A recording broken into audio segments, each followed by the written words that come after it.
Hello YouTubers, welcome to yet another homebrew review and happy Homebrew Wednesday.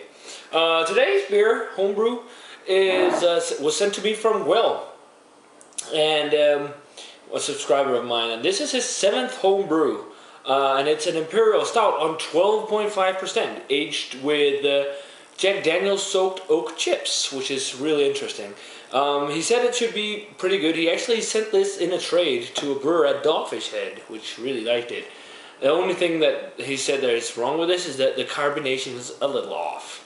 But yeah, we'll give it a go and see how this big Imperial Stout is. Yeah, not much of a haze on there. Let's get it poured into my stone Imperial Stout glass. Oh yeah, I can see what they say about the carbonation. But it does leave a little bit of a head, which is impressive for, well, okay, that's actually pretty impressive for a 12.5% beer. But he's not entirely sure if it's 12% or or 12.5. He said around 12.5%. Pretty black beer, pitch black actually. You don't really get any light coming through at all. Well, maybe a little bit of a brownish note on the side of the glass. Actually, a decent head for a 12% beer. It's like a half a finger tan looking head. Let's check out the aroma. They got a lot of licorice and a little bit of alcohol. Lots of licorice. You do get the oakiness, woody kind of aroma, and the bourbony flavors from the Jack Daniels. It's not too much. It's got a little bit of an alcohol note to it, but I get a lot of licorice, like black licorice. Some dark fruit and some sweet kind of syrupy aromas to it. Maybe like a molasses. Yeah, and the dark fruit kind of raisiny, dark fruits, plums, stuff like that, the dried kinds. But it does have a little bit of an alcohol tick to it, but other than that, it smells pretty nice. So let's go to taste. Cheers, guys.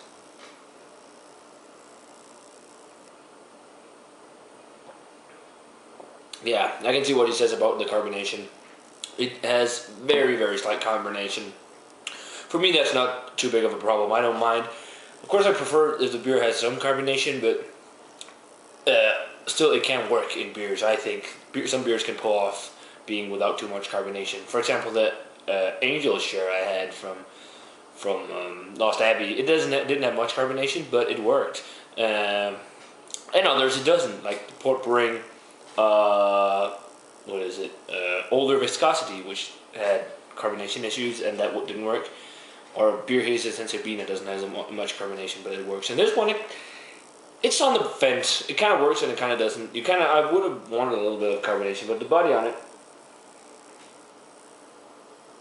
it's on the fuller side of medium, kind of a dry-ish, but very nice and smooth, silky mouthfeel. First flavor you pick up is a lot of sweetness, a lot of residual sweetness, a lot of like sugary, molasses-like flavors, some dark fruit. Then you get some of the roast. The bourbony flavors are kind of subdued in there, but they're there. There is definitely some oaky, bourbony kind of flavors. For your 7th home brew, Will, this is actually pretty good, I think. The only big problem with it is there's a little bit of booze in there, and then the carbonation issue, in my opinion.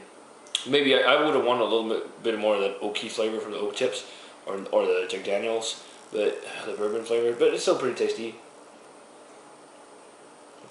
Don't really taste the alcohol in the flavor. You kind of smell it in the aroma, but you have it like a warming sensation in your throat.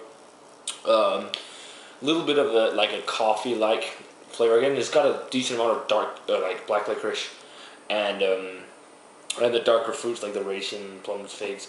It's a pretty good home brew. I would be glad if I made this myself. So definitely, with a little improvement, this will be really good, Will. So yeah, rating-wise for Will's Imperial Stout, aged with Jack Daniel's soaked oak chips.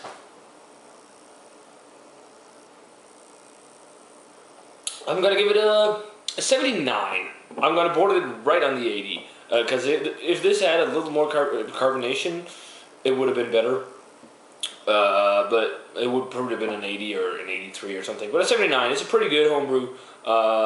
Definitely well made. So yeah, just a little bit of improvement on the carbonation and boozy side, and this would be pretty darn tasty Imperial Stout.